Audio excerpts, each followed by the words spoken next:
ক্ষেত থেকে হাট, হাট থেকে বাজার, প্রতিটি ধাপে হাত বদলের সঙ্গে বাড়ছে সবজির দাম।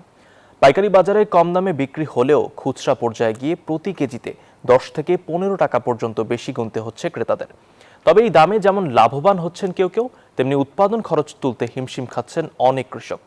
উত্তরাঞ্চলের বৃহত্তম পাইকারি হাট মহাস্থান ও বগুড়ার বিভিন্ন বাজার ঘুরে এমন চিত্রই দেখেছেন সহকর্মী আব্দুস সালাম বাবু। শস্য ভান্ডার হিসেবে পরিচিত বগুড়া জেলায় সারা বছরই উৎপাদন হয় নানা ধরনের সবজি। ব্যাপক আকারে চাষ হচ্ছে পটল, ঢেঁড়স, করলা, ঝিঙা সহ বিভিন্ন সবজি।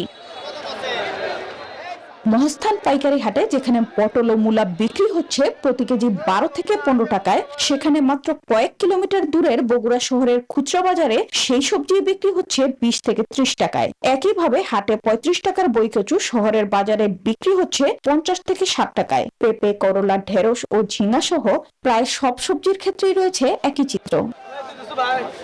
বসুন্ধরা টিস্যু, অশুদ্ধতার বিরুদ্ধে এক বিন্দুও ছাড় নয়। ব্যবসায়ীরা বলছেন, মহাস্থান হাট থেকে এসব সবজি বগুড়া শহর, ঢাকা এবং বিভিন্ন জেলায় পৌঁছাতে একাধিকবার হাত বদল হয়। এর সঙ্গে যুক্ত হয় পরিবহন, শ্রমিক, বাজার খাজনা ও অন্যান্য খরচ। ফলে ধাপে ধাপে বাড়তে থাকে দাম। প্রতিদিন ভোরে কৃষকদের ক্ষেত থেকে তোলা টাটকা সবজি মহাস্থান হাটে আসে। সেখান থেকে ট্রাক ভর্তি সবজি ছড়িয়ে পড়ে দেশের বিভিন্ন অঞ্চলে। তবে বাজার দর নিয়ে কৃষক ও ব্যবসায়ীদের মধ্যে রয়েছে মিশ্র প্রতিক্রিয়া। আগে আসলে 400 টাকা মন, এখন 1000 টাকা 1200 টাকা লাগছে আমার। আগে খুব ভালো ছিল দেখে আবাদপাতি করা হচ্ছিল, এখন আবাদপাতি করে আনে বাজার ভালো না। পরিবহন ও বাজার ব্যবস্থাপনার বৃদ্ধিকে খুচরা বাজারে দাম বাড়ার অন্যতম কারণ হিসেবে দেখছেন ব্যবসায়ীরা। মাঝখানে হচ্ছিল আপনার 15 টাকা 20 টাকা হলে এখানে খরচা বেশি।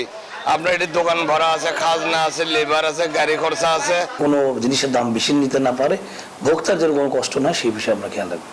বগুড়া জেলায় গোটা বছরে 4 লাখ টনের বেশি সবজি উৎপাদন হয়। এর মধ্যে গ্রীষ্মকালীন সময়ে 10,000 হেক্টরের বেশি জমিতে 2 লাখ টন সবজি উৎপাদন হয়। Desk report, news 24।